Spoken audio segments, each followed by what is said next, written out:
Welcome to Sage's Retreat, to a brand new type of episode called Beer and Bad Movies, where we pair a good beer with a bad movie.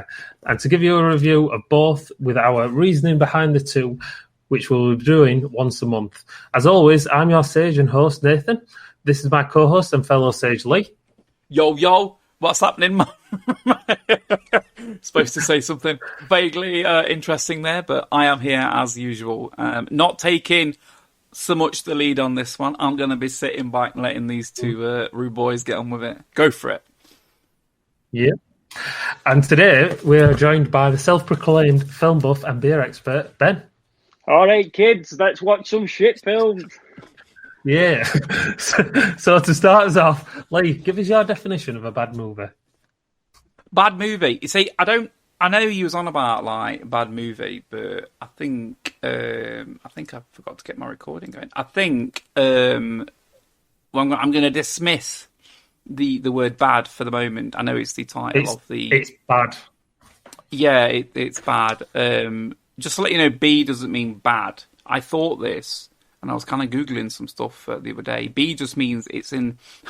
You kids aren't going to know this, but if you bought like a vinyl single, which I did many years ago, and my mum also had lots of them, or if you was to buy even a cassette single where you'd have like only like 4 songs on, let's say, or even less, you'd have an A-side, which would be, let's say, the song which is at number 1 or whatever, the one that's chart topping. But as you flip it over, you have a B-side, and it's one that they haven't really bothered with, not put much effort into or whatever. And I think that's more of the way to look at a B movie. It's not the prime cinematography that you want. It's not the Titanic. It's not the whatever, the big film. It's those low budget, smaller studios, maybe independent studios, or maybe a bigger studio that just made a shit film. I don't know, but.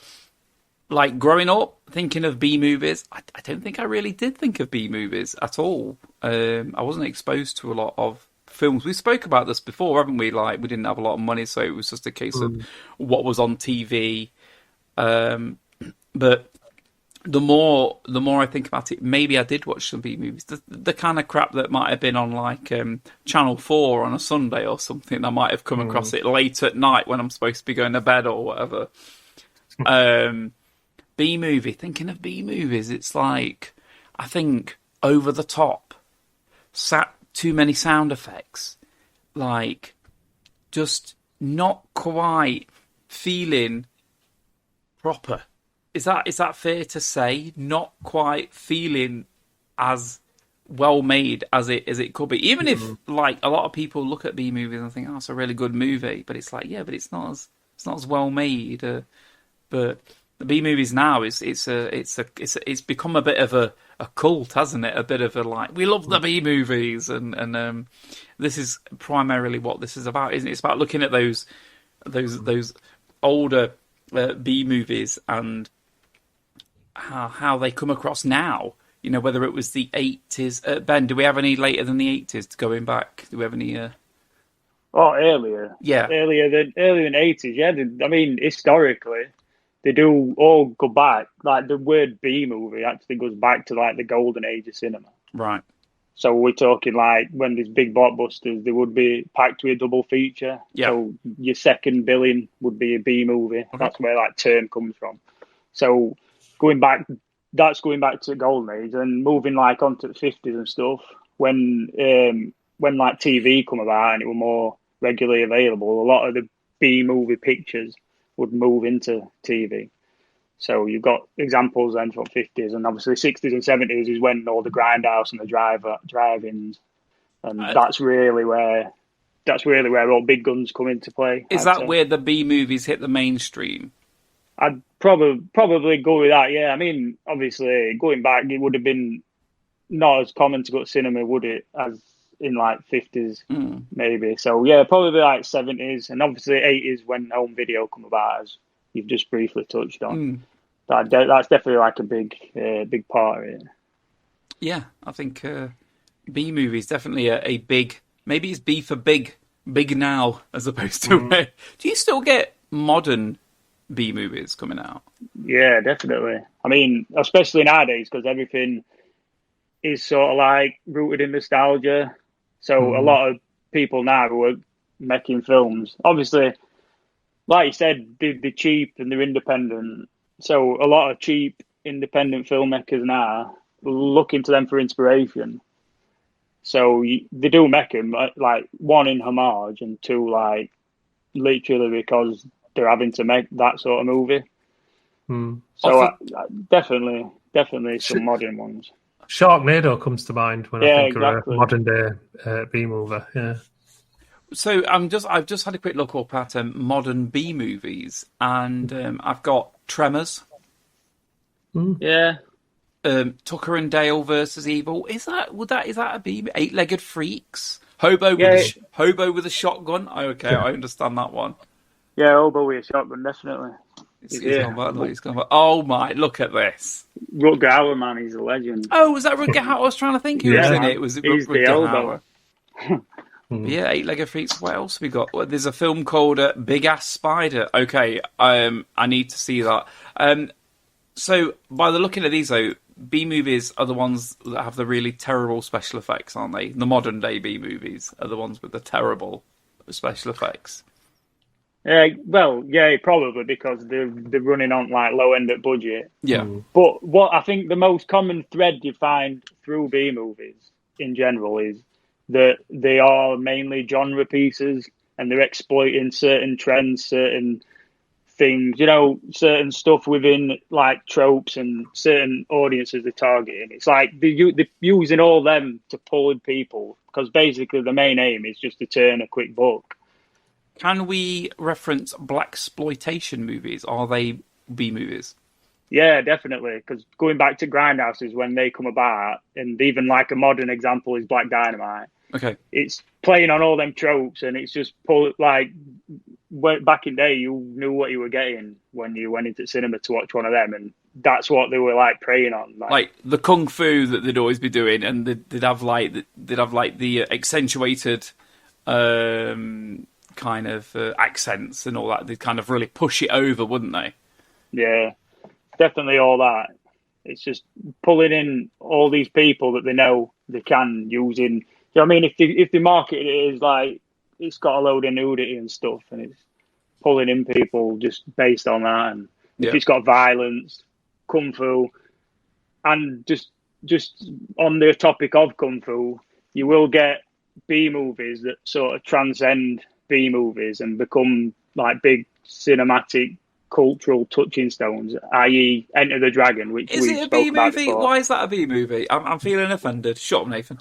It's the B movie because back in the day when it came out, like mainstream cinema was not kung fu movies. So where it would get played would be the grindhouses.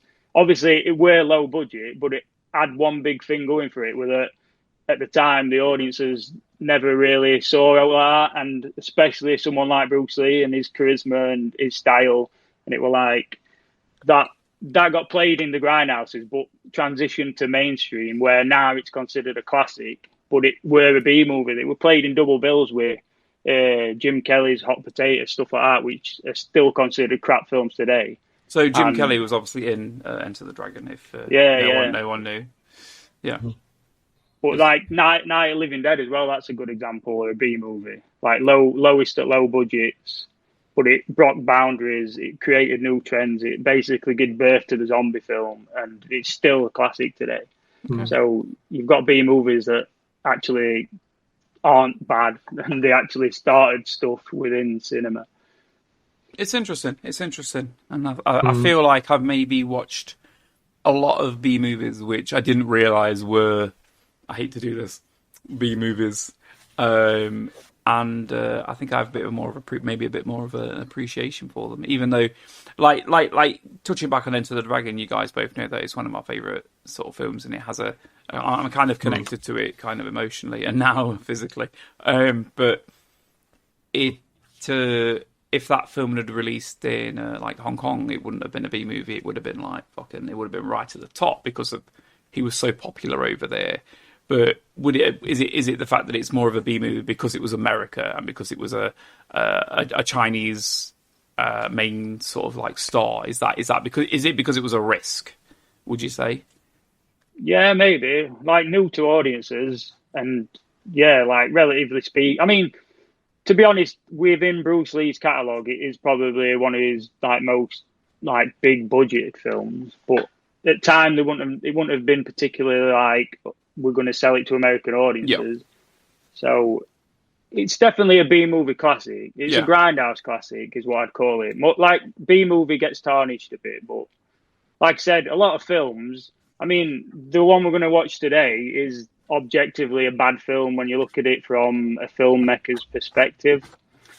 So nobody can say it's a good film as in how you make a film. This is a good example. This is like totally not, but this one is bad, but it gets compelling to a point because of how bad it is. But there is a lot of films, and some that I've picked out on this series that we're hopefully going to get to watch together.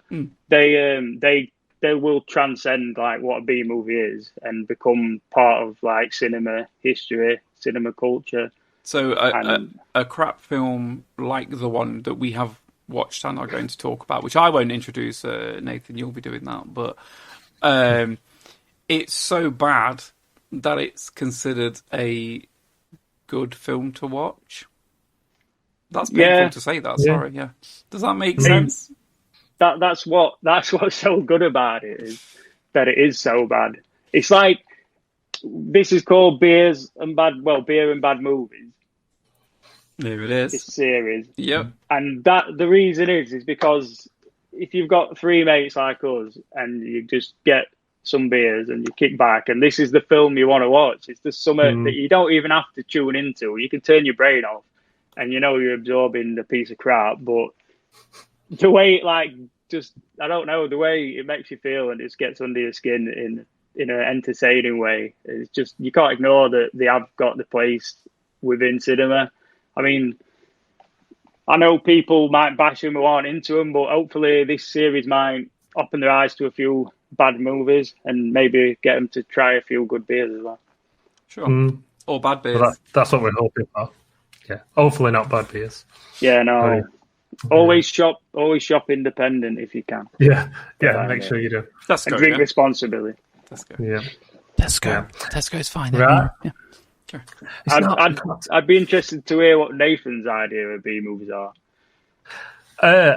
Well, my idea of B movies is cheap videos at car boots. That's what makes me remember B movies from being a kid, or stuff that was on at like 1 or 2 in the morning, because my dad used to record them on VHS for us, and then let them watch us on the weekend. One video which we had, which is probably not classed as a B movie, but it should be, really, is People Under the Stairs. Would you know? Is it Wes Craven? Yeah. I made that. That's probably not a B movie, but to me it feels like a B movie because you've got the bit of a janky makeup and the loose thread of a plot line that's a bit fantastical. But yeah, I've always liked to be a good crap movie, but crap in a good crap sort of way. That's got Ving Rhames in it. Yeah, it's a massive black dude. It's awesome. That's what I mean. That's why I can loosely call that a B movie. That's just one of the ones I remember. There's quite a few others. Enter the Dragon being another. I know we've already touched on that. I watched that quite a lot as a kid because my dad had that on video. I recorded that for us. I'm trying to think of any others that we had, but just those sort of like cheesy. You can tell it's a man in a suit horror films. Do you know what I mean? Like, Creature from the Black Lagoon or something, where it's clearly just a man in a ghillie suit or something like that. So it's like I said earlier, it's kind of when you get into genre pieces and stuff that is like heavily entrenched in genres, I think definitely looking back for history gets put forward as B movie. So horror films, obviously, sci-fi, kung fu, all big hitters like that. I need to watch some more sci-fi B movies. I think I need to find a list and have a look. I do like my sci-fi films. Yeah, there is. I mean, what comes straight to mind for me is horror. But then obviously there's lots of there's obviously action. There's every genre. This is obviously an action film. But it's horror that I think of when I think of B movies. But that's because that's the one I've ingested the most. Like like monsters that shouldn't be that, like creatures that shouldn't be that big, giant spiders. Or wasn't there like Attack of the 50-foot Woman or something? I'm assuming that's the wrong size that she was, but Attack of the, and it's just like a picture of a woman like standing on like a man or something. It's like, oh, poor guy. Well, maybe he's lucky. Maybe it's a good thing. I don't know. Maybe that went places. I haven't watched it. I don't know what happens. Or maybe there's another version for another industry that we're not going to talk about. But yeah. So now we all know what makes a bad movie. Let's get straight into today's choice of film. Take it away, Ben. Right. So today we're going to be watching Deadly Prey. Now, you've probably never heard of Deadly Prey. So hopefully, if you haven't, then hopefully you've geared to watch, definitely. So it was released in November in 1987. It's action, full-on action. It's basically a Rambo ripoff. So going back to what makes a B movie, one of the main things is that it rips off the current blockbuster of the summer or whatever. So think back to 1987. I think Rambo had just come out. 1986 were Rambo 2. So you'd had two films to rip off basically. So this is what it is. So that's the little flavour you're getting. So if you just to look at it now in modern perspective, like looking back just before we get down to it, if you look on Rotten Tomatoes, we're looking at a 57%. Sorry. So like to say how horrendously bad this film is, 57% is quite decent. Pretty decent, yeah. I'm gonna say that people that like crap films have gone in and gone, nope. Exactly. So that's what I mean. It speaks to a certain person. Yeah. IMDb's sort of similar, middle ground, 5.3. And if you look through reviews there, you will see a lot of 10 out of 10 stars. I'd be inclined to say 10 out of 10. Yeah.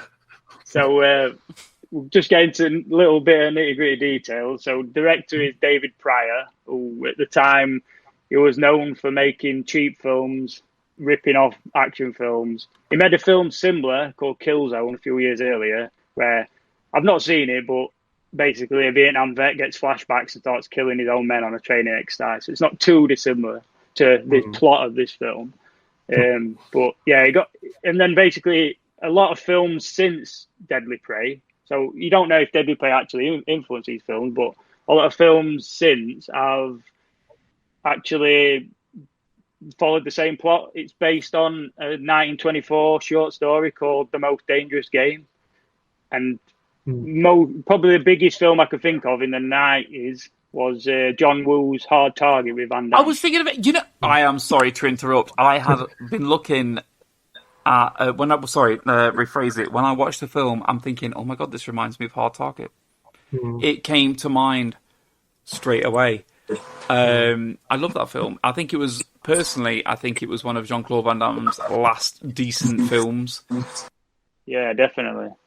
Like John Woo's influence over the film was definitely a big point.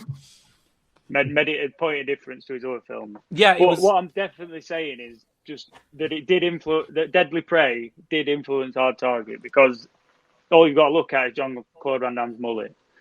That mullet, I think just purely down to the haircut, I think will 100% will confirm it right now. It influenced it. So, getting back to Deadly Prey, then, so we went a bit off topic there with Jean-Claude. Relevant, but off topic. Yeah. Definitely relevant. So, the film's main star is called Ted Pryor, who plays Danton, who's our badass veteran. And Ted Pryor is actually, if you haven't guessed it yet, David Pryor's brother. Is David Pryor being the director. So, yes. Basically, a lot of B movies that he did make starred his brother Ted Pryor. He's the main character. We've got Cameron Mitchell, who plays the father-in-law, who I'll just put it out there now is my favourite character in the film, and we'll touch upon it in a bit. Fritz Matthews plays a badass guy called Thornton. He's a bad guy and he's a badass dude. You've got David Campbell playing Hogan. William Zip playing Cooper, and Susanna Tara playing Jamie. So that was the wife, wasn't it? Jamie the wife. Yeah. You won't recognise any of them actors. I mean, Ted Pryor is a bit of a B-movie legend, so you'd know him. I think Cameron Mitchell might be a bit known, but barring that, I don't think anybody else. I recognised the father-in-law as soon as I saw it. Yeah, that's him. That's Cameron Mitchell. But I haven't looked into why. I haven't kind of been like, why do I know him? I feel like I need to see if there's a film that I've watched.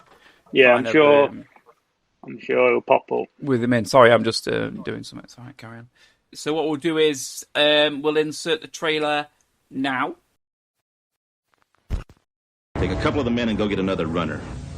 A mean one. In Nam, he was the perfect killer. Now, he'll have to prove it again. Run. You're gonna die. Mike Danton is deadly prey. Danton? You know him? Know him. I trained him. They turned the killer loose on themselves. Troy Donahue, Fritz Matthews, and Cameron Mitchell star in a film so violent it cannot be rated. Viewer caution advised. Killer and teacher face off in a final battle. Only one can survive in Deadly Prey. Amazing. Yeah. For what it's supposed to be. Amazing. Yes, absolutely amazing. It did get me ready for the film. And as you guys know, I actually watched the film in 2 parts because I was worn out halfway through. I was doing other stuff anyway, but I was like, I need to just like turn this off and I'll just come back to it. I know I didn't commit fully, but it's fine. I'm not saying I'm a busy man, but I was just doing this and that, and I'm like, okay, I'll leave it here and I'll come back and watch the rest. I have a habit of falling asleep watching like films and that, so I was like, I need to come back to it as a fully awake human being and to watch it, and I'm glad I did. I read through a couple of my little notes and then I got back into it and watched the end. Obviously, we'll talk about the end later on. So you've seen the film. Have you seen the film before, Ben, or is this a new one for you as well? No, this is one I've seen a few times. Any B-movie aficionado worth his salt is going to have seen this film. It's a legendary status now. Okay. And I'm sure you know why. So anybody watching or listening at home, you need to watch this film. Yeah, definitely. And now for the beer. As Ben is the resident beer expert, he has paired a type of beer to go with the film. Tell us a bit about it, Ben. Right, so the idea behind this series is that we pick a crap film and a good beer. Obviously, we're going to link the beer in some way we can. It's a bit different, bit difficult with movies, but we can loosely thread them together. And I thought we'd start quite simple. Maybe not simple to people who don't drink beer, so if you're just used to lagers and stuff, hopefully this might pique your interest and you might think, I'll watch some crap films and I'll pick up some good beer. And if we talk about the beer a little bit, then it might give you a bit more understanding. I mean, always, like I said, shop independent, but if you have got a local beer shop and you're not comfortable with beer and you do want to try something new, just walk in there. They're always friendly. They're always there to help you and they always will help you. So for this particular film, I've chosen a West Coast IPA. So obviously, West Coast being the West Coast of America. America sort of revolutionized the craft beer industry going back 20 years ago or so. Started becoming more mainstream in the last 10 years, but basically they introduced us to big hoppy flavors, big hoppy beers, and one of the first beers that they ever introduced to the scene was a West Coast IPA. Predominantly in California it started, so the beer I've gone for is a real legendary beer. It's a big classic, Pliny the Elder by Russian River Brewing Co. I love that name, Pliny the Elder. Yeah, it's an actual historical figure, but this beer is very hard to come by in the UK. People travel the world to get it. It's a bit of a Where you holy going, grail. back in a few days. Yeah, Comes back with 2 bottles of beer. It's a holy grail of beer people anyway. So especially in UK. So I thought I'd save it for a special occasion, such as watching Deadly Prey. Like, what's better?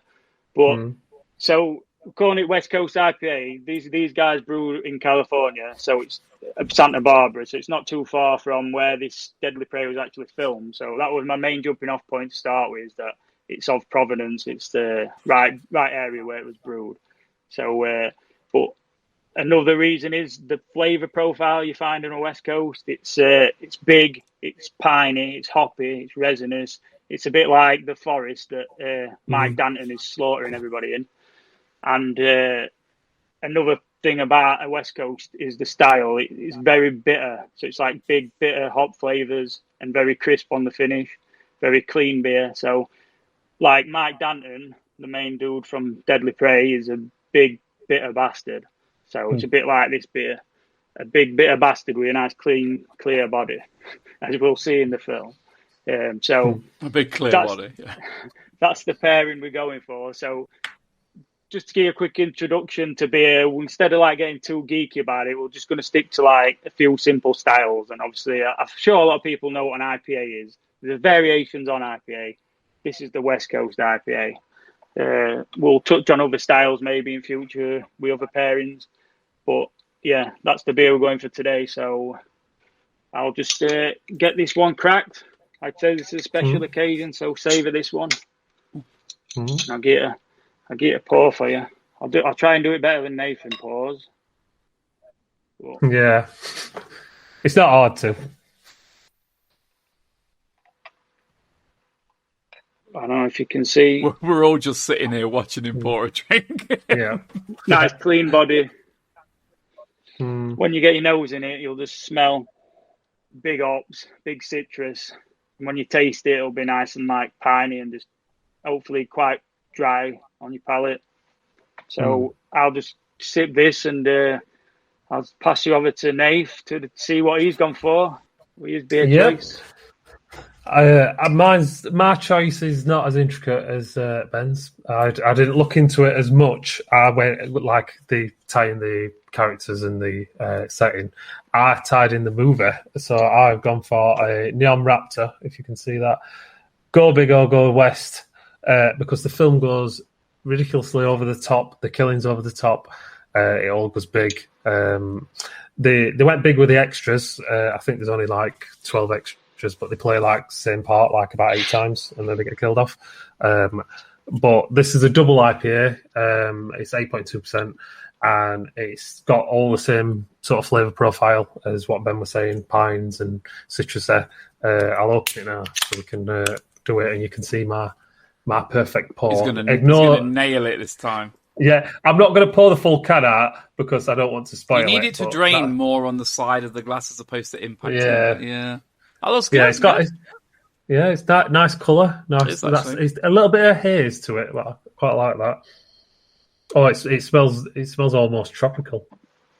Neon Raptor, just to throw out there, is a Nottingham-based brewery. So you're in. Yeah, I've not heard of it. I've often looked at the local breweries. I've not come across that one before. Yeah. They've got a tap room in town centre, city centre. So that's you know where you're going next, then, Lee. You're gonna have to go and see your hometown's most famous brewery. It's definitely not the most famous, but yeah, definitely. It's absolutely gorgeous. I'm just going to say it's sublime. It's really, really hoppy, full of flavour, and it is big. So tell us about yours, Lee. Right, what have so you gone for? You know I'm not like normal humans. I like to throw it out, go a bit odd, a bit weird. This is going to upset both of you, and I don't care.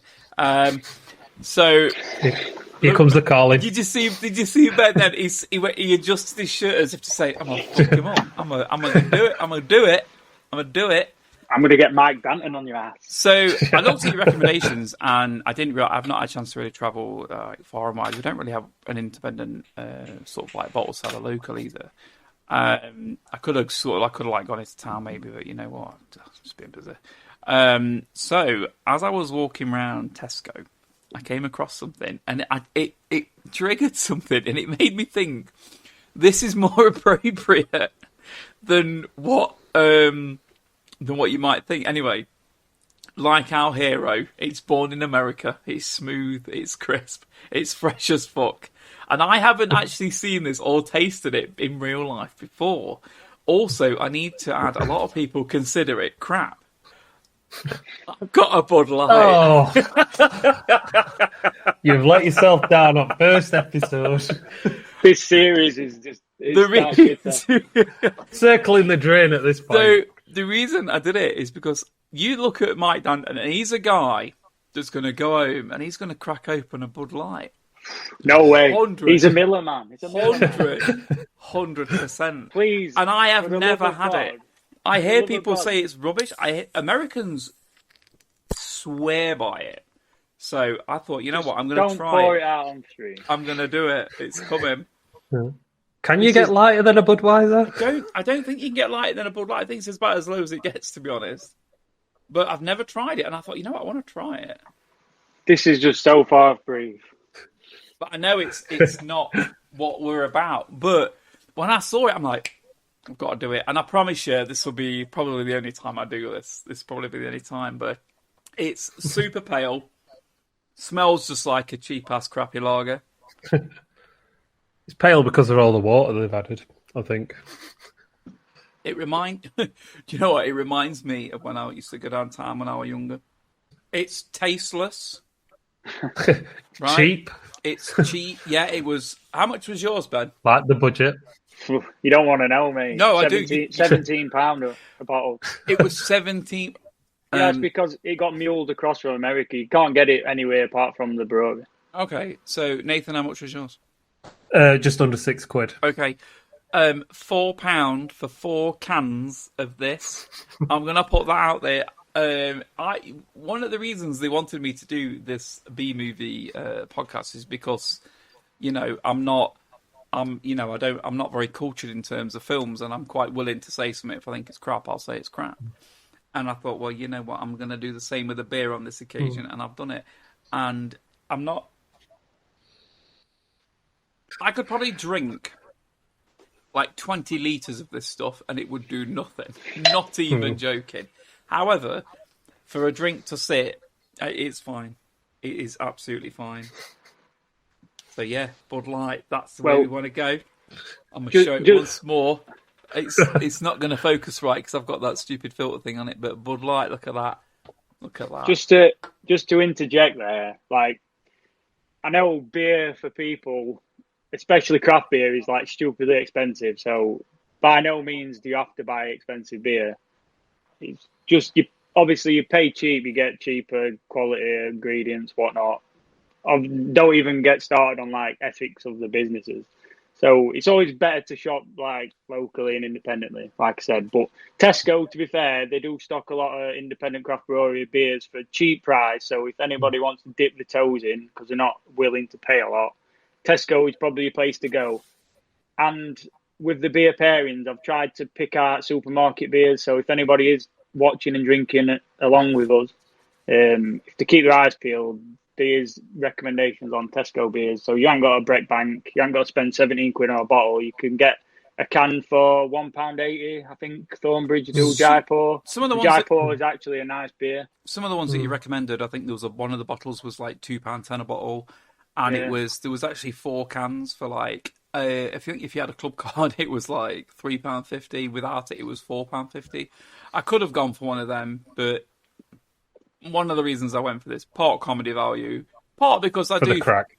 Part because I do feel like there's an intrinsic connection with the American guy who has his Bud Light, and you know, a lot of people consider it crap, just like B movies. A lot of people look at them and just go, "It's crap," and I think because of that, it's relevant. You guys know I do like a real sort of like a real. This is not. It is a real beer, of course it is, but I'm on about like a kind of it's hard to explain, isn't it? Nathan, you understand that I do like a nice beer, and this was just a one-off. We would definitely be dipping into something more exotic on the future ones, for sure. We'll let it slide for this episode. Well, you ain't got a choice because I'm putting the video up. So, but thanks, I appreciate you saying that. Thank you. Yep. So now we were all a little bit more drunk and a little bit disappointed with leave beer. It's going to take. I might need to get the other ones plus my gin to get drunk on this. But yeah, I think you will. I think you could get that to the kids and not be worried that you're going to get drunk on it. Are you drinking? Like they've got Bud Light. The cop's going to be like, "Oh no, it's fine." No, he's not. Exactly. So on to the film. What are your views on it, Ben? Well, this is a complex topic from here on in. Mm-hmm. So we'll just break it down into some sections. I'll discuss a few topics, and then we'll jump off from there. If that's good with everyone, to keep it straightforward. Yep.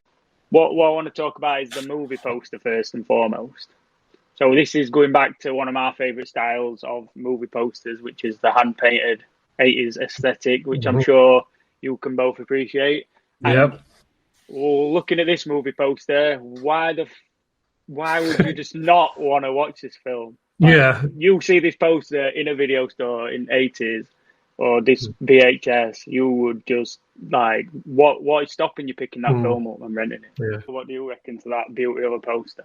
I've only got one thing to say about that poster, and it is, yes, Italian Kiss. That poster is it's on par with Mega Man. You know, the box art for Mega Man.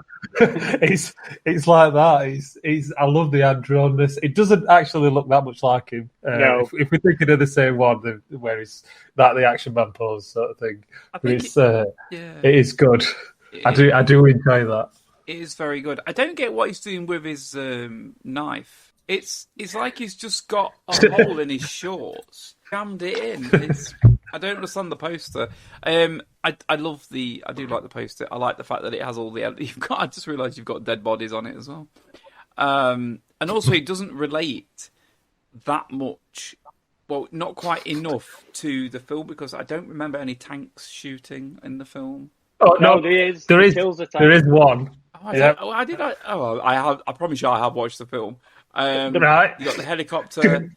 The drawing style. You know, as soon as I saw this, I actually thought of that computer game, Operation Wolf. I immediately thought of that. I'm like, this reminds me of an arcade cabinet type of hold the Uzi and then shoot everyone sort of game. Yeah, it's an amazing. It's an amazing picture. 100%. Very good. It definitely has the most two important elements though, which is a mullet and some booty shorts. Muscles and guns. Yeah, all those things. Yeah, it's a great poster. To interject, seeing as you've said that, I tallied up how many mullets were in the film. Right. What's the tally? I stopped at 30, right? And that's because I realised they were reusing the same characters. Because I don't know if you can remember, there's a point in the film where he jumps down and kills a black man. There's like one black man in the entire film. He jumps down from a tank and kills the black man. Literally, like 3 minutes later, the black man's walking through the forest and he catches a grenade like on a stick. It comes forward, he catches it, and he's like, "Hey, motherfucker!" Fucking grenade goes off, doesn't it? The exact same character, and who's just died. And he's the dude who goes, Jesus Christ! Jesus Christ! He doesn't have a mullet, though, does he? He doesn't have a mullet. He doesn't. I've seen afro mullets. He needed an afro mullet. Yeah. So we're saying 30 mullets.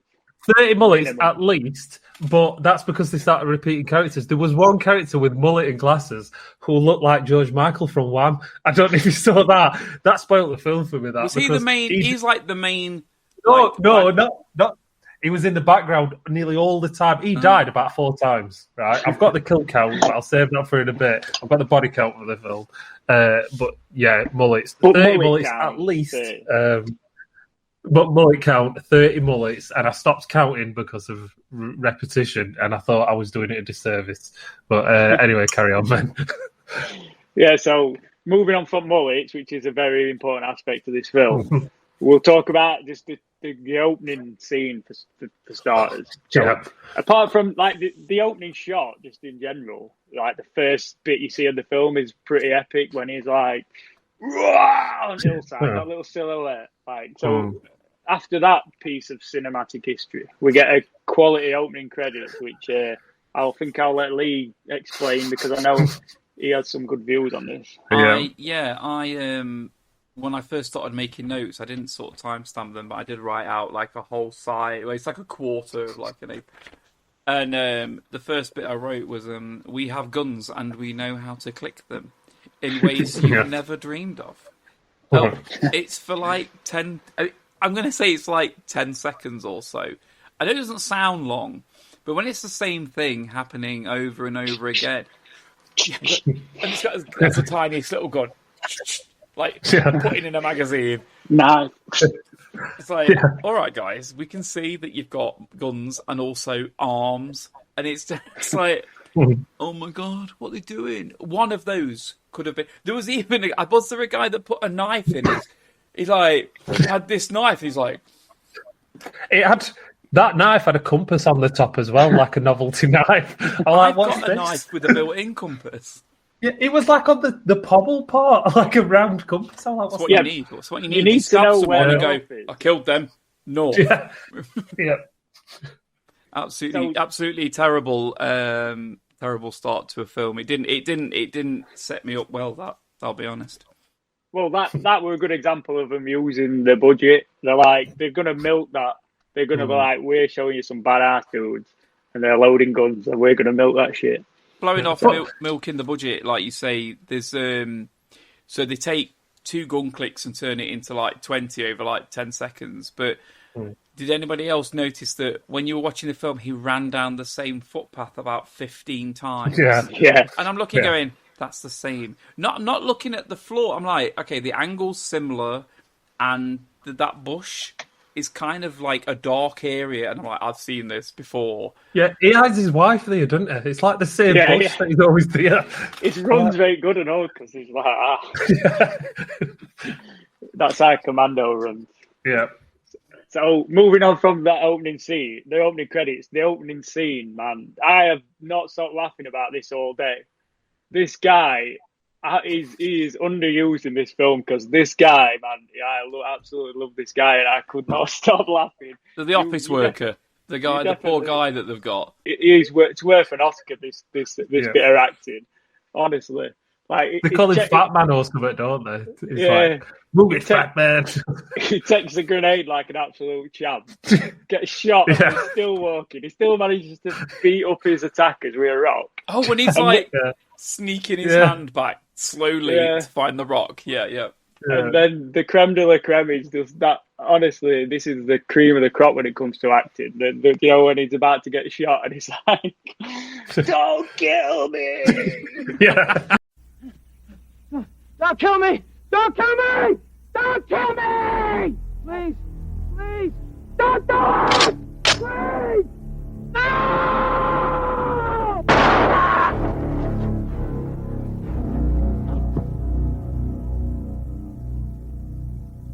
So I don't know I don't know if you noticed this part. I wrote it down. After they proceed to chase down Mr. 95, who looks like he's encountered a frisky werewolf. His trousers have got like this perfect rip down there. Yeah. I'm like, someone's cut them. We need to make it look like he's been abused in some way. Grab the scissors, and they've done like 2 or 3 cuts up his trousers. But then he runs around a corner, and there's like a tree trunk that's fell. And it's clearly high enough that you would go under it, but he clumsily like lobs himself at it and then like flops over it. And at that point, I'm like, is this going to be the whole film? Is this going to be the whole film? He switches cuts at that point. It's like him running through woods. He climbs over that tree. He's jumping over logs. He's doing all this. Every time it cuts back to his pursuers, they're on a path.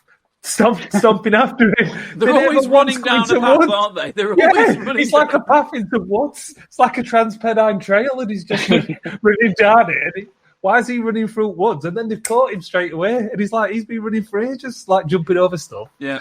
So I think it's worth just mentioning, if obviously people haven't watched it, the old premise is that they're trading for something which we don't quite know, but basically they're hunting real people. And because instead of war games, they want to do it for real. So this is like you said, Mr. 9 to 5. Like the first question that pops in my head is, if these guys are elite soldiers, why are they chasing down fat, like blue collar Mexican looking dudes, like who clearly got no skills? Like they're not going to improve their like military training one bit. They're just slaughtering random guys. It's like on his way to the bank to start his shift, and they've just grabbed him off the street and thrown him in a van. Yeah. It's like, what are they achieving by hunting this man? Like, and it still takes 6 of them to take him down. Like I said, he takes a grenade and a bullet, and he still manages to bloody beat one of them. Yeah.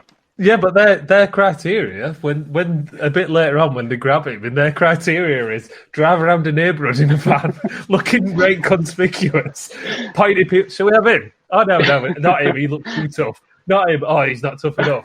Oh, let's have him. That's the criteria for their training exercise. I like it when the father-in-law is saying I'm jumping forward slightly, but he's talking about the van, and he's saying, "What kind of van is it? What kind of van is it? What kind of van is it? I don't know what kind of van it is, but I remember some random numbers off the number plate, but then she reverses them, and he's like, oh, definitely, I'll figure this one out. What colour is the van? It's a massive fucking van, and a sliding door on the side. She doesn't even say that to him. She just says, it's got no windows in the back, like a delivery van. Could be any fucking van. That could be a UPS van or out. But I don't know. Yeah, it's an interesting van, that. So, what's next? Where do we go from there? Well, just jumping off from, since you're talking about the van and her father, we'll jump off from there. Like, so basically, she explains that some sort of van kidnapped her husband. Somehow, the father-in-law, being an ex-cop, but he must be like the best ex-cop ever, because from that description of a shitty van that kidnapped her husband, he somehow seems to find the camp and the whole thing that's going off. Like, how does he get there? How does he conclude from 3 numbers on number plate that it's going to lead him there? He basically parks up on a dirt track, walks through a forest, and finds a stash of tanks, and he spends the next 2 minutes creeping round tanks, doesn't he? Yeah. It's not like he's got access to a computer database where he can check license plates. He just finds them, and then he's there, and they tell you it's 75 miles out of California or something. So he's got a massive 6,000 square mile area to check, but he's found them straight away. Yeah, because he's just a badass dude, man. After the guy in the opening scene who gets killed way too quick, he's my favourite character. We'll dip back into him later. We'll just leave him for a minute.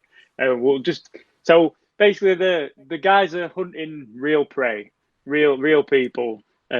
So obviously, after they kill Mr. 9 to 5, they pick up. They're out for a new guy to find. So, like we said, they cruising streets with Nathan's criteria, just this guy, that guy. For some reason, Mike Danton, our mullet master, the hard dude, he's putting out the trash and he gets nabbed. He's taking out rubbish. So this trained warrior, this Vietnam veteran, this guy who is who kills. Well, we won't spoiler. He kills a lot of people. He gets kidnapped by some dickhead in a van. Yeah. But he wakes up. His wife wakes him up, and he's like, if you pretend to be asleep or tired, that's what he's doing. He's like, oh, and it's all goby. And first thing is chop some eggs up, eat your eggs, read paper, get these rubbish stuck out, and then he's gone because he's all sleepy and he's all got sand in his eyes. He's like, what? But he's basically the perfect. This is what they need to be hunting down. They don't need the fat guys. The guy who's bankrolling the operation, I'm sure he mentions that he's pumped millions of dollars into this operation. So if he's pumped millions of dollars in, I'm sure he'd be expecting him to be hunting better prey than this fat dude. So Mike Danton is basically what they're after. But I think they've bitten off more than they can chew with this dude. So obviously, as you can guess, the film goes into that area that Mike Danton gets nabbed, and then he's set on the loose, and the guys are now hunting the ultimate prey in Mike Danton, ex-Vietnam veteran, badass. So just from talking about Danton, obviously the main thing is absurd kills. His crazy kills. On front cover at poster, he's got a big ass gun and that, but for some reason he doesn't use any. He doesn't use the gun. He opts to go for hand-to-hand combat, even though he has gun, a lot of chances. That gun he does use once. It's when he's up against the helicopter. Yeah. So he uses That's it. what I mean. I did write something about that. Where is it? Is it when the helicopter explodes and then it cuts to like a generic explosion? So Not even an helicopter exploding. Running from a helicopter, he chooses to lie on the ground. I'm assuming that these guns are quite heavy. In being a trained soldier who doesn't know how to use them very well. So he's lying. He runs around. That helicopter's moving so fast as well. Like he's just like running backwards and like, oh, gotta go here. That helicopter's like it's like full on Airwolf. Dung, dung, dung, dung. It's just traveling around. I don't know where it's coming from. He lies on the ground and he's aiming the gun up like and then it cuts to the helicopter. Then it cuts straight back like very quickly. He's then somewhere totally different. Like because the ground is quite like a desert kind of scrub kind of dirt, and then he's in these bushes loading it up with a grenade in order to shoot at the helicopter. That was jarring for me. I'm watching it going, okay, he's on the floor, he's shooting, whatever, a bit crap. Yeah, I get it. An old film, I get it. But then suddenly, Buff is somewhere else. It's like, how did you get there? How did you get there that quick? It could have just been doing it from the floor. I don't get why they moved the shot for that. It didn't make a lot of sense as did other aspects of the film. Yeah. So basically, it cuts back and forth quite a lot with like again using its budget to its max. But yeah. So the helicopter is a kill, but he opts to kill a lot of people with his hands rather than taking the guns. I thought maybe the only way you could probably explain this is that he's that much of a badass that he just needs to like do it by hand. So that could be one explanation why I don't take a gun. But the only thing that kept puzzling me throughout the whole thing is like, why does he never take anybody's boots? Oh, thank you. Thank you so much. I he's wrote running it down. Around wilderness. I wrote barefoot. Yeah. In my notes, I wrote, he's still not got a shirt on. Then later on I put, he's still not got a shirt on. Why? Those guys are all, a similar size. You'd at least take... He's just literally murdered someone. You'd sort of go, I wonder if he's a size 9. I'll just check his boots. No, none of that. He prefers barefoot. You can't, unless you are trained and your feet are used to running on dirt. I go take the bin out in my socks and I'm like, what was that? Yeah. It was the smallest pebble that had somehow got onto the path and it cripples me. How's he running through the frigging bush and the forest like that? He's Mike. You're not a badass you're not a badass Vietnam vet. He is. I need a tour in Nam. Yeah, we do. To take the fucking bin out. So you can take bin out in denim shorts. What's going on? It makes more Did he sleep in them? They must be so uncomfortable. Do you notice that when he, because eventually he gets, he goes back to the house, doesn't he? He gets some, I'm jumping forward slightly, but he gets his gear, doesn't he? And he gets his face paint on. I'm like, he paints off of his face, leaves his arms. The dude has the whitest arms ever, but he's got this. He's going to come towards you. You're going to be like, "Where's his head? Where's his head?" But he's just like arms coming at you. I mean, because you need to see that beautiful body, don't you? Yeah, it's true. And that point, just touching on it, like bear in mind that his brother was the director, and he did directed all camera shots and whatnot. He does quite lovingly photograph his brother's body and quite lingers on it. It's very like homoerotic. Yeah. Like, do you know when he gets took and then he like wakes up at the camp? He stood there like we had no top on, and it's like a slow mo move up from the knees, shot of his body, and he's like whispering. Ted Pryor, who was previously in Surf Nazis Must Die. I looked at the trailer for that; it looks amazing. I wasn't expecting the black woman in it to be like, "Yo, I'm gonna kill you, motherfucker," and she's just that looks amazing. Ted Pryor is a former Chippendale and Playgirl centerfold. Just there you go. I looked up his information. I'm like, oh. For the ladies, then. He insisted. He was like, yes, brother, I'll do your film. But I'm not allowed to wear any clothes other than these shorts that I've stolen off. I know Britney Spears in the 90s or something. I don't even know what's going on for them shorts. Yeah, he wanted to go all the way, but that's another move. Yeah. So, talking about Mike Gannon then, so he's out on run, he's getting hunted. What does he do? Obviously, he kills some dudes. Like Nathan mentioned, he probably killed the same dude about 8 times. But I'm going to throw it out there. What's your favourite kills? I'll let you go first, Lee. My favourite kill is possibly the... Don't ruin the end, though. We'll save that bit for the end. That is the best kill. I didn't like the end. I've got a big issue with the end. Whoa. That twist! Aliens! My favourite kill is probably one of the more... Do you know what? I've got a handful. So I'll mention one, and if you guys don't mention it, I'll mention one of the ones. Is the one where he's near some tanks, and he gets a bit in a bit of a tussle, and he pulls someone's trousers forward. I'm like, what's he doing? Is he giving him a reach around? What's he doing? He gets a grenade, puts it down some dude's trousers, and it blows him up. I mean, clearly it's gonna blow him up, but it cuts to. I think it cuts to another scene, then comes back. Yeah. There's a boot.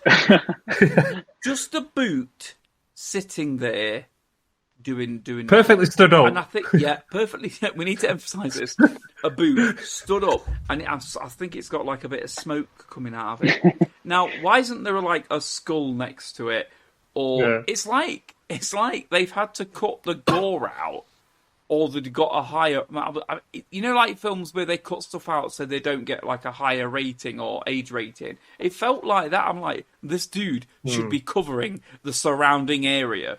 There should be a red mist slowly settling to the ground. But no, what do we get? A boat. A boot. I'm getting passionate. A boot with some smoke coming out of it. What is going on? That has to be, personally, my most memorable kill. What about you, Nate? I've got 2. I've wrote one of them down because it's ridiculous. He's laid on the floor, and to hand, what could he get to kill this person that's about to fall on him? He gets this twig, and I'm not even talking about a stick. It's the thinnest twig you've ever seen. That if I push that against someone's chest, it would snap. But it manages to go through his ribs, then his spine, all his organs and lungs, and kill him. And then that's when he spits out blood against his cheek. if you remember that bit. I'd like to say it just about qualifies as a stick. But it's 100% a stick that would break. If you could get that stick with 2 hands, you could push it, and it would eventually buckle and just break. Yeah, it wouldn't stab through both your hands. It's like, that doesn't even make any sense. He's looking around. He's got a knife in his belt. No, I want this twig. And then the next one is when he's got a knife in his hand. There's some people coming. What does he do? Sharpens a stick instead of using the knife, and then throws it like a spear and stabs someone in back. If you remember that bit, rather than sneak up and stab him. It's like, it doesn't make any sense. Yeah, there was several occasions where they were killing people, and it was like they're making a lot of noise, but they'd be like 2 in a row. This guy, they'd be walking this way. The one at the back would get killed, and the one at the front would just be like, let's carry on. Yeah, he'd be like, oh. But doesn't hear him. I've got some stats on the kills as well. Right. Ben, hang on, Ben. You... I'm going to say I need some viewpoints on these kills. Oh yeah. Here's your kills. I've got plenty, but going back to your not the twig one, but the one where he sharpens the stick. It's just like he spears the guy in the back, and then everyone's like, "Oh no, he's got a fucking piece of wood." They've all got machine guns, but he's like, so. That was one I was going to mention, yeah. The other kill I think we all agree on, which is it's a classic, is the backbreaker.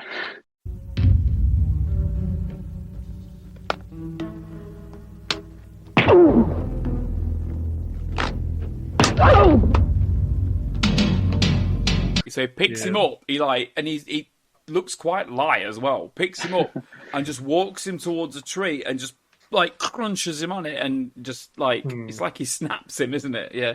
That's a good kill. That's a classic. probably one of my favourite ones is when he's at top of that mountain and he's got a load of styrofoam rocks. Yeah. And it, like, literally the bad dudes, all they have to do is either step left or right and nobody dies. Yet they all stand here. And you probably noticed there's one guy laid down and not a single rock hits him. Yet he seems to die. Yeah. Five people are killed in that scene. I counted that. Five people died from styrofoam. Did you count the guy laid down who didn't get touched? Yeah, I counted him because he was laid down, even though I knew he was already laid down before rocks got pushed. I'm like, yeah, I'll count this because he's already laid down. And if you laid down in this film, you're dead. That's how I've counted it, and I think that's how the internet's counted it. Yeah, because well, like I said, we'll touch on the final kill later because that's just fucking insane. So, yeah, what kill count? What have we got? Right. Funnily enough, I counted all these by hand and then looked on IMDb for some facts, and they've got the exact same as me, which I was happy about. Sweet. There's 65 kills, right? Plus, there's one more, which I'm not going to spoil because it's you don't know whether they die or not. That's the ending. You can probably guess which one I'm talking about. So 65 kills. They're not all Danson's kills because for some reason they kill their own men constantly. So there's at least 5 in there. And also this includes 2 dead hillbillies, which they're all army for them people, guys. I felt really bad for them. Yeah, there's 2 dead hillbillies. They are labelled as hillbillies in the credits as well, I think, aren't they? Yeah, I know they are. Look for that. They've got hillbillies. So, wake up, son. Going back to the constantly killing of the old men, that bit, they're hilarious. They're like Thornton, who's the bad dude, who's like the bad commando guy. He's sort of second in charge, the guy with the sunglasses. He's a badass dude, and like he just seems, even though they're running low on men and it's hard to find good men, he's just killing his own men, like left, right, and centre for no reason, for like the tiniest infringement. Like the best bit is when the guy goes, Christ! We're not hunting him! He's hunting us! Suck this! And then he just turns around and wastes it just for that comment. I mean, like, this guy's probably been training for like months and he just wasted him for a crappy comment that's like, do you know what I mean? His man management skills like leave a lot to be desired, I think if Hogan knew what he was up to, I think he just tells like Hogan that he's like, oh, they died in combat, but he's just like killing him. Because he lies, doesn't he, at the beginning? Because when that 9 to 5 man dies, he hits one of them with a rock, and then he kills him for getting hit by a rock. And then when he goes back to Hogan, he's like, "Oh, he got one of our men." It's like, no, you fucking killed one of our men. You could tell if someone were going to die in that film because he had the sunglasses on. You could see their reflection in it. And he was like, yep, they're dead. They're going to die because his reflections in his glasses. He's got them in his sights. Yeah. That's how that works. What do you think about that, Lee? I think there's a good collection of kills. I wanted to throw in one more of my favourite kills that I saw was when they'd laid all the traps. You know, when he came... So we go in, I think we're dragging on with this a little bit, but after the initial part, he does end up going back home, doesn't he? Because his wife does get kidnapped. Sorry if I'm treading on your feet with this one, Ben, but his wife gets kidnapped. So he goes home, doesn't he? Like, he appears... How does he get home? How long does it take him? Can I just interject? Yep. Like, halfway through the film, he decides to go home. Like, why didn't he just go home at the start? Because he wasn't clear if he was driving. He just appeared. He just opened the door. It's 75 miles away. You can't walk 75 miles. Hey, honey, in shorts with no shoes. Yeah, and he was still half naked.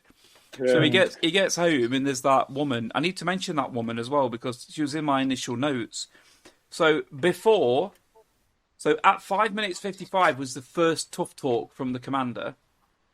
But just before that is when we were introduced to the first... No, not first. Is it the first woman? The first woman that we see as the army kind of woman. And she's got a braless... She's got a vest top with no bra. So her nipples are sticking out. And she's got what looks like a pair of jeans that have been... They're just basically part of Danton's wardrobe that she borrowed. Yeah. There might even be his spare ones. They're just like those really short cut... those shorts, the short trousers on the shorts, and I was like, as soon as I saw, I was like, she doesn't need to be in this. She doesn't need to be in this at all. What's her use? I mean, she gets knocked out twice in that film, and that's by a little backhander from Dan. And then she's knocked out. It's like, is she a soldier?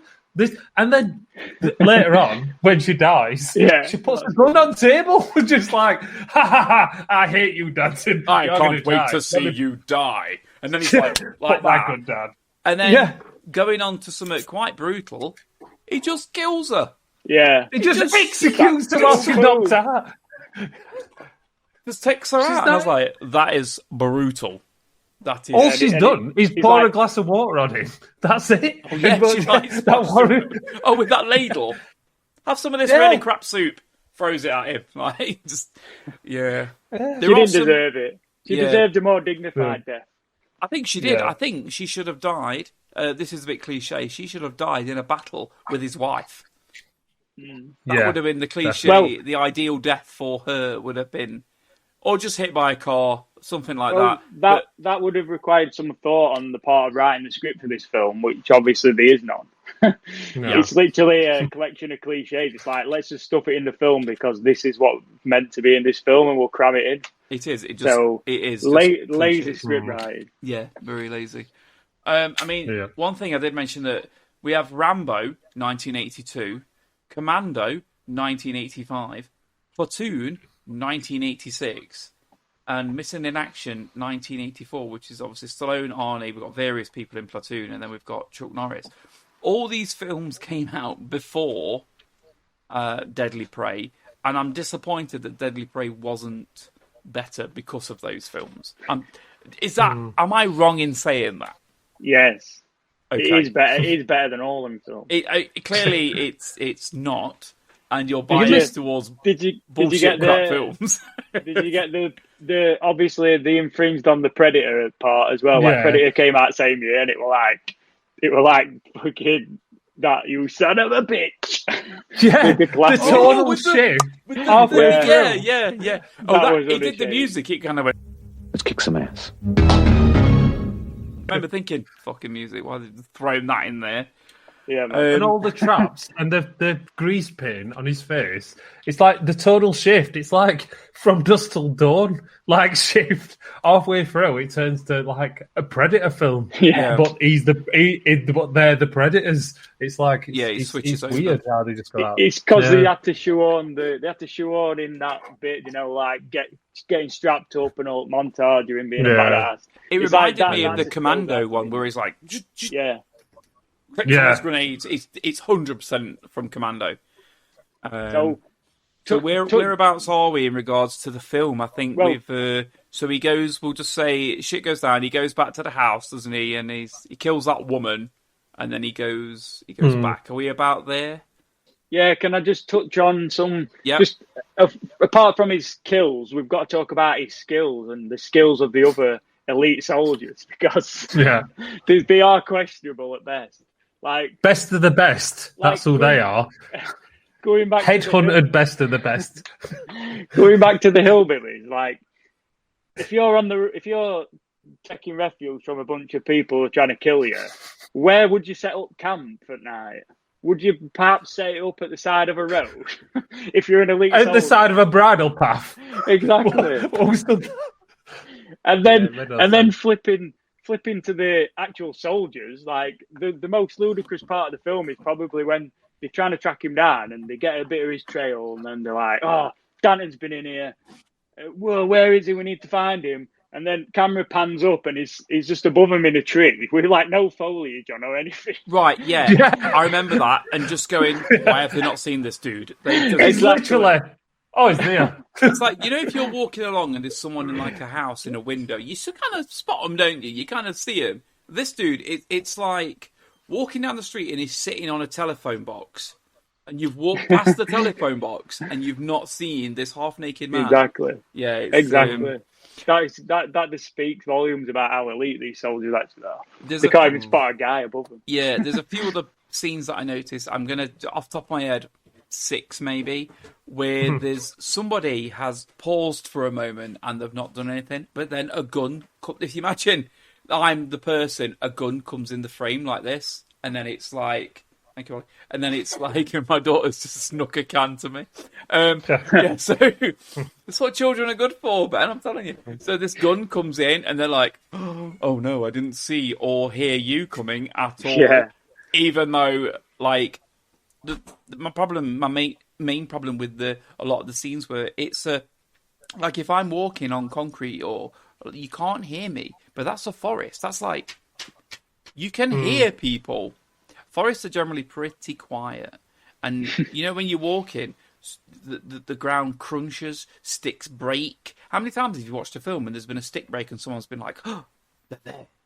In this, no, literally trees could fall down. No one would hear it. Yeah. It felt a bit, it felt a bit disappointing. That. Yeah. Yeah, that's Bud Light number 2. This is what I mean. I'm fine. I don't even feel like I've had an alcoholic drink at all. The Americans love this shit.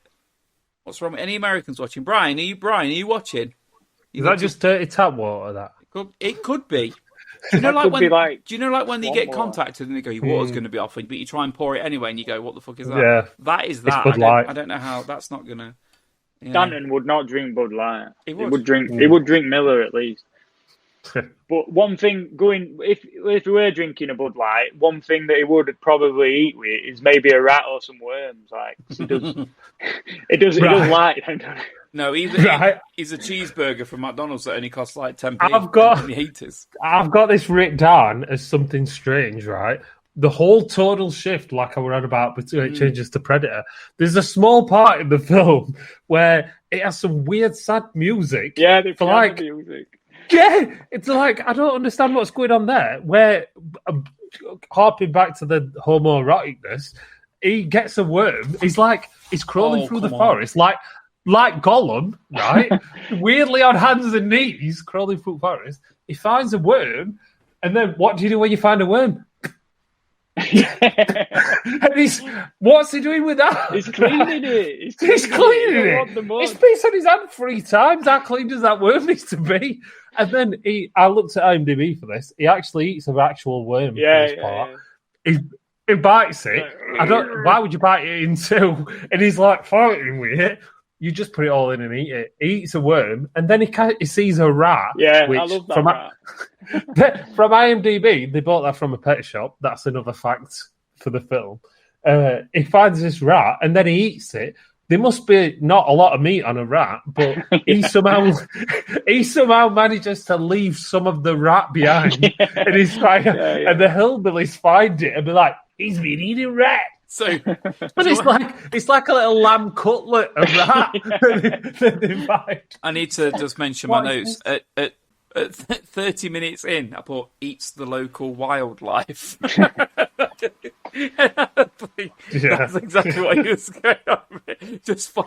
And I love how he's rummaging. It doesn't need a drink. He just needs to eat. Yeah. He's rummaging. Like he's going through what this looks like there could be a worm. And he just like pulls it. You know, like a kid would pull a gummy worm out of a 10p mix. And just like, ooh, look at this. And he does that. And then, like you say about him spitting on it, what is going on? Do you remember the bit where he's setting his traps? And this is harping back to his good rummaging skills. He's setting the traps and he puts some C4 or something, some plastic explosive on a tree. And then he goes to cover it up. And for like 5 minutes, he's chucking leaves on it to try and cover it. And then just goes, fuck it, leaves it. And you can clearly see plastic explosives stuck to a tree. Also, another thing, he goes back to his house, he opens his weapons locker, there's 2 things in there, right? The rustiest machete you've ever seen. He decides to take that with him, which then turns into a different machete later on. And he's dynamite with a little timer stuck to it, like the fakest prop dynamite, which he doesn't even use. He doesn't use Why does he take that with? Yeah, he doesn't use it. No. I was waiting for him to use that dynamite, and he never did. I was waiting for him to pull someone's trousers, shove it down, and then that might even get rid of that boot. It's like a Wile E. Coyote dynamite stick. Yeah. It's Going like from Acme a bundle of them. Yeah, it says Acme on it. Yeah. It's like, what is this? So Fancy. where do we go? Where do we go to from now? Heading towards the end of the film, aren't we? If we're just touching upon weaponry and what, I just want to just talk about how ineffective that the grenades are. Yep. I mean, a nice little grenade montage would be good here. Oh, don't even bother. Don't even bother. I've tallied up the grenades. Yeah, 8 were thrown. Only 2 actually landed. And that was when they put it down his pants and then they killed one with another. What about one in tank? That one gets it. What about the One one in when tank, what about the one where his mate's lying down and he puts the grenade behind his head? Oh no, Yeah, that's on. That's a confirmed kill. The tank. I only classed 1 killer, and IMDb does the same because you only ever see 1 man in the tank. Yeah. Talking about the tanks, right? It was clearly filmed in like an ex-army scrapyard because none of the vehicles move. And even the tank, when it fires at him, it's just a stationary tank. It doesn't even drive. There's still grass growing up around it, like it's been there for months. It's what is this? But yeah, it kills a tank where it just chucks a grenade in and 1 person dies. So we don't know how many's died, but that's 8 kills or 2 confirmed kills with grenades, 6 non-confirmed jump out of the way while pyrotechnics go off. Yeah. How many people does he kill altogether? 65. 60, sorry, did you already say it? 65. Wow. Yeah. And, that's not all him. At least a few of him are other people, but it's mainly. Cooper's calling card with his grenade under head. Like, how can that be his calling card? How many instances would he use that as a calling card? That's my calling card. And then he grins at him like... That happens all the time. And talking about him, like, he's basically been hired to kill people, so he's killing people for money. Yeah, he has a great big issue at the end of the film, like killing Hogan. Like, he gets Hogan in a position where he's about to kill him, and he just doesn't. He's got a because he's not. About it. So go back to beginning. I wrote this down. Right, he looks through new recruits Hogan, and he's like, "What are you in it for?" And he's like, "The money." And then he goes to the next one, money, and then next one, money again, and then he goes to Cooper, and he's like, "The fun." Why do you want to be a part of this outfit? I like the money. What about you? The money? The same. And you? I'm here for the fun. He's a sadistic bastard. He's going to come up later on in the film. Yeah, I knew it. But then he's not. Kill him. He should at least kill Hogan. Yeah. He's in it for the fun. He don't care. Yeah. Definitely.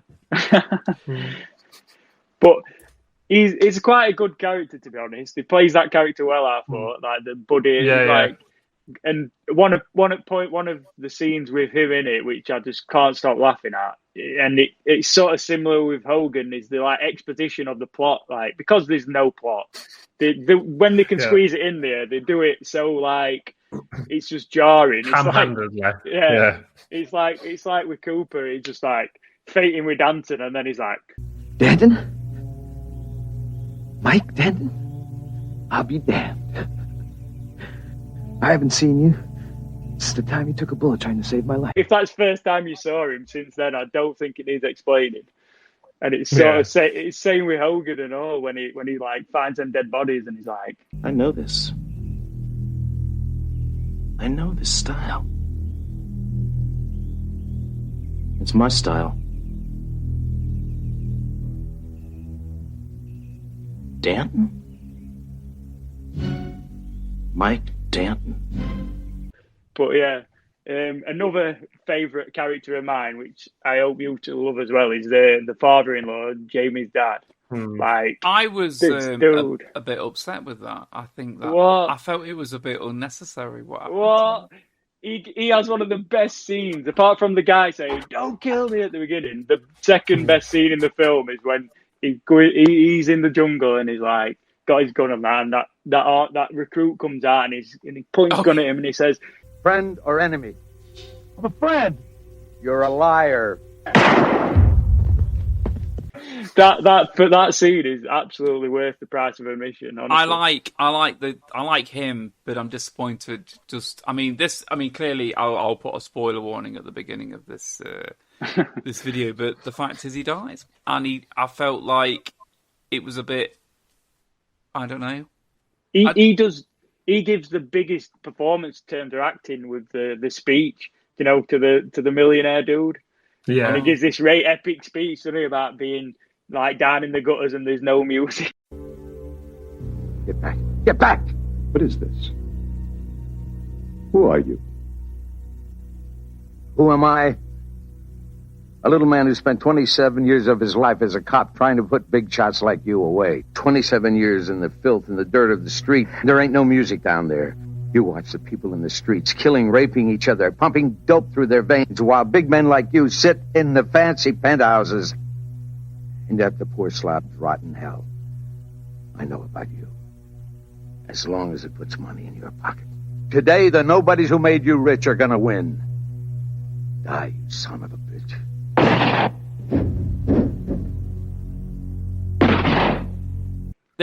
There's several cold-blooded murders which I think were unnecessary. You've got the army woman who gets shot, right?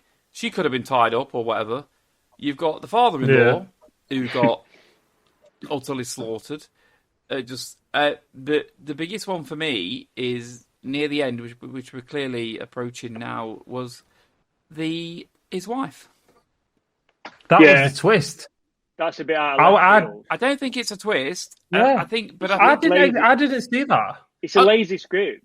It is. Yeah. I mean, a twist in one way, I guess, because you didn't expect it. But at the same time, it's like, oh, that's why I felt. I was like, oh, you just killed her. So that's the end of her arc. That's her story gone. Duff, guff, buff, gone. And I was a bit disappointed. You don't come out of it feeling good. No, you don't. I'm like, everything goes wrong. It's like, who wins? Because when you watch a film like this, it's like, who comes out on top? Who's win? And actually, nobody. But this is what makes it kind of genius, is because it is playing up to all these tropes, but then it does spin it on its head, and you don't expect the end. And that scene where she dies leads to like possibly the best scene in the film. So I think it ruined it for me. Well, that scene following her death, right? Which we can talk about now, about Thornton being killed. It was already objectively a crap film, but going to then making it's like they took a pile of shit and it was like given to you as a gift, but then you found out it was mouldy. It just made it worse. What? I think the ending for me. I enjoyed the crap film as much as I could. Yeah, I'm gonna put it. I enjoyed it as much as I could. There was, I'm gonna give it a 1 out of 10 for enjoyment. I know we spoke about how we're gonna rate this. I'm gonna give it my 1 out of 10 for how much I kind of enjoyed it for what it was. But it was a good 5. It was a good 5. This film for me watching it. But seeing that ending, straight down to a 3. Proper just took it out for me. It went from being stupid to utterly unrealistic and ridiculous. Do you know when she died, he's just kind of went, didn't even go and check if she was all right. Didn't even go up to her. I thought that. I'd be like, you're right, babe. Nothing. Yeah. Nothing. He's only his wife. He don't care. He saw her get shot and just went, she's fucked, and just walked off. So Danton came along with his rusty, knackered machete, cut off, whose arm did he cut off again? What was his name? Thornton's arm, and then took his arm and proceeded to beat the crap out of him with it. Yeah, that is cinematic gold. No, there was no blood. Then what did he do? But then what did he do? Yeah.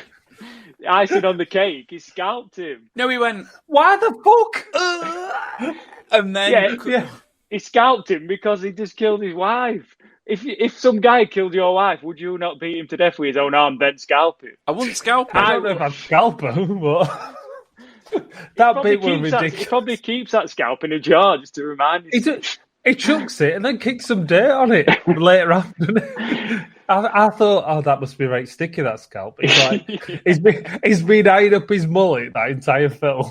He's like, I'm having that fucking mullet. He just wanted his haircut. Do you know what would have been better if his commander guy, who was his name? Sorry, Hogan. Yeah. He makes chocolate as well. If he was balding, yeah, yeah, he just and he chucked it down. Wear that. He has no more use for it, or some bullshit.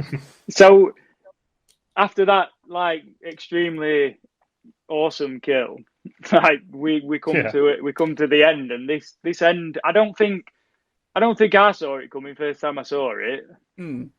What did you think of it? Is that what you think is ludicrous, the kill, or do you think the actual ending is ludicrous? Actually, I'm happy with the ending. I think what it is, he flipped the table. He went, I'm not hunted anymore. You are. And then he told him to take off your shirt. So he took off his shirt. I thought he was going to tell him to take off his trousers so they were matching. Like he had, take off. So he took off his boots, and then he sent him off. And then I'm assuming, then he then chased him and killed him. That's my assumption for not the ending of the film that we didn't see. Well, but there's an actual sequel they released in 2013, I believe. The Deadliest Prey. Sorry. Yeah. Have you seen it? Hogan survives. Apparently, I ain't seen it. No. See, in theory, because of him being the, I did write this down, the most decorated special forces officer, or whatever the fuck it was. Of course he is. He could survive, couldn't he? He has got the skills. Yeah, he trained Anton. Yeah. No, right, and this is because I wrote this down as well. Do you know later on when it's the evening and they're at the camp? Yeah. And he's talking to the, I can't remember her name, the evil woman in it. The only 50% of the women in the film. Evil Lynn. Yeah, Evil Lynn. Yeah. He's like talking to her, and he's like, "I'm the most decorated soldier in the world," and all this stuff. And this is my army. And then she walks off, and then Danton comes with a knife, puts it to his throat, and he's like, "Oh!" and starts crying. Why didn't he just kill him? Why didn't he just kill him? Like, "Damn you, ho! Damn you, Danton!"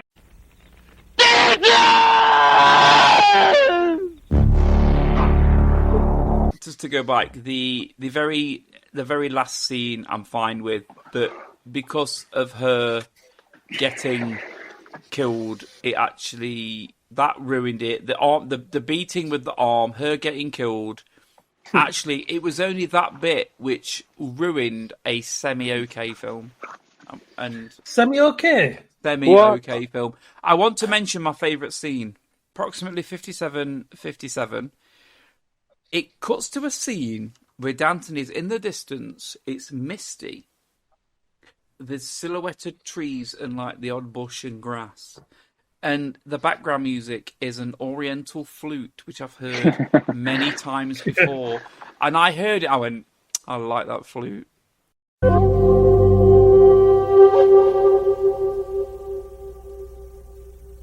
And it's a flute, this tune, that I can't remember off the top of my head. I can't to kind of like really ridiculously try to do it. But it's one that I've heard lots of times before, and I'm like, I like that. And then you don't really see any more of that. It kind of cuts from there. But yeah, that's my favourite little. It's a pointless scene. It's just showing him alone and obviously figuring stuff out. But yeah, that little scene, 57. A bit out of left field. I like it. I wouldn't have highlighted that scene, but it was the flute. It was the music. It was the music that got me. I'm like, oh.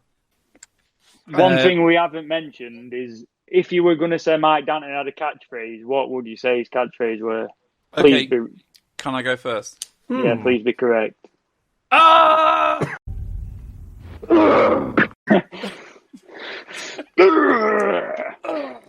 Yeah, exactly. Is that the right? Am I right? That's the right one. Okay, I'm pleased. It doesn't really speak that much, does it? Yeah. It makes more grunting than it does speaking. You don't emotionally connect to him at all. He reminded me of Solid Snake though, in his gruntiness. Like he's like like that withdrawn, like manly. He's got that little growl to him. I just killed people. I think we've managed to cover the whole film. Would I be right, Nathan? Yeah. I think there's not really much I'm missing unless Nathan's got what he wants to just touch on. Are we giving it a rating? No. Are we giving it a personal rating? Are we all gonna? I think if we go around and get a rating each and just see what everyone thinks. If we can bash out his own rating out of 10. Yeah, Ben, I'd like you to go first if that's okay.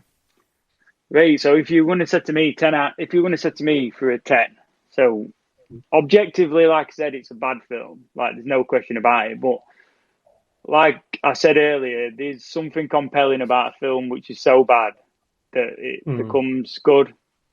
And this one will literally go down in history as like one of the best bad films. And if you ask me now, what is my view on it, I would personally, because I love all this crap, I'd say it's easily a 9. Easily. But there's some if it were a bit more gorier, with a bit of a bigger budget, it might have transcended it to a 10. But for what they did with film and what they achieved and everything, just everything about it. I mean, I went back through it today after seeing it numerous times, and I made notes, and I was just having to pause it every, like, literally 20, 30 seconds because there was something I had to note down. It's absolutely stone cold classic. So, yeah, a 9 out of 10 for me, personally. Right, I'm going to go with mine. I'm not going to talk about it as much as you just did, but I think I've already said I thought I was interested in watching it to the end because I wanted to see what happened. I won't lie, I was very much interested. Invested isn't the right word. I was just kind of curious to see what happened with it. And due to the piss poor handling of the ending, it knocked it down from what I would say was a happy 5. You know, a happy 5. I have to sit this film in regards to my favourite films and films I hate or whatever. Like, I watched the Ghostbusters that came out in, 2016. That, if you can score in the negative, that motherfucker would hit the floor and carry on going. I would prefer to watch Deadly Prey as opposed to that again, if someone asked me. But I have to sit it at a 5. I was... but then, like I said, the ending, killing the wife, wasn't justified. The arm beating was ridiculous. And I've decided to sit it at a 4. Personally, a 4. And I think I'm being fair. Yeah, that's fair. That's fair. Do you understand, Ben, asking you, do you understand why the killing of the wife and the arm beating, for me, dragged it down? I understand that as much as I understand you drinking a Bud Light. This is where our view. Not at all. Yeah. That elevated the movie for me personally. The problem is it wasn't consistent. There wasn't a consistent level of ridiculousness in regards to the arm beating throughout. If there'd have been numerous instances just like that, then it wouldn't have seemed as ridiculous. And also, it didn't look like an arm; it just looked like a bit of rolled up cardboard. That was like the oh shit moment. You're just like, if we were sat there watching it with a beer and that happened, everyone in the room would just be like, oh shit, and fucking everyone would just love it. Maybe not. Maybe not the people I hang around with. So we're sitting at a 9 and a 4. Okay. If Nathan gives his input, we can aggregate the score up and see what we get. Yeah, I didn't like that his wife got killed, but I understand why, and that's the twist that actually made it better for me that she was going to die. I expected her to live. I was doing the tally for how many people died, and I presumed with the amount of people that was left that him and her would be left. So I missed 2 off, and then she obviously didn't die. She obviously died, and he didn't. And the Hogan didn't when I thought he would, so that messed things up for a little bit for me. I thought the arm beating and scalping was the best scene of the film. I loved that. I could watch that again. So I already thought to myself, because we've jumped in at deep end here, and we've gone to a film that's going to be bad, I would have said 7. So I would say that sits comfortably between a 4 and a 9 at a 6. If you're in agreement, you two, to keep it at a 6, because I would have said 7. What's your score? What's your individual score? 7. I would have gone with 7, only because I don't know I'm hoping things are going to get better. And I know the next 2 films are better, and I didn't want to set myself up too high and then be like, oh, I'm at 10 and I can't go any higher. But I would say this was a 7, a 6 or a 7 for me. So if we say an average score, we're looking at dividing our score. We're looking at 6 point. We'll just say 6. We'll have this film as a 6. But that obviously I hit low. Yeah. Then you went high. You went kind of in the middle of us two, and that's pretty much what we expected from. Yeah. But yeah, a 6. I'm happy with the. I'll write it down on here so I remember. Yeah. You saying that it is quite the bar set low in terms of quality. Like, we did jump in deep end with a bad movie, but the so bad it's good type. Yeah, the quality definitely is being upped in terms of actually a cinematic experience. I'm sure. I've got full confidence that Lee will actually like the next film and actually enjoy it. Yeah, I'm feeling the same. So I would say, and both my fellow colleagues, my fellow sages would say, that Deadly Prey gets a 6 out of 10, which I feel is a solid score. It's not the best film. It's not the worst film. I would recommend it. The twist at the ending was a little bit. I would expected it to live, but that made it for me. So next time we'll be watching the 1986 classic Chopping Mall. And for a taster, here's the trailer. They broke into the mall for the wildest all-night party of their lives. It's dead meat. But you're never alone in the Chopping Mall. What's that? Robot blood.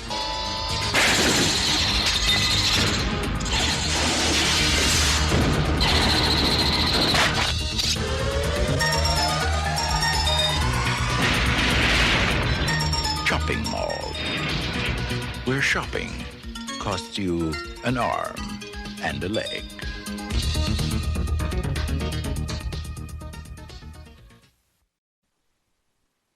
Well, that about wraps things up for today. We hope you enjoyed today's episode. And as always, I've been Nathan. I've been Lee. And I've been Ben. And we will see you next time. Bye-bye. Bye-bye. Bye-bye. A great way to join in the fun is by checking out the Letterboxd account. There's a link below. There's a full list of films and some beer recommendation notes on there as well. Don't forget to support your smaller independent shops, and as always, drink responsibly.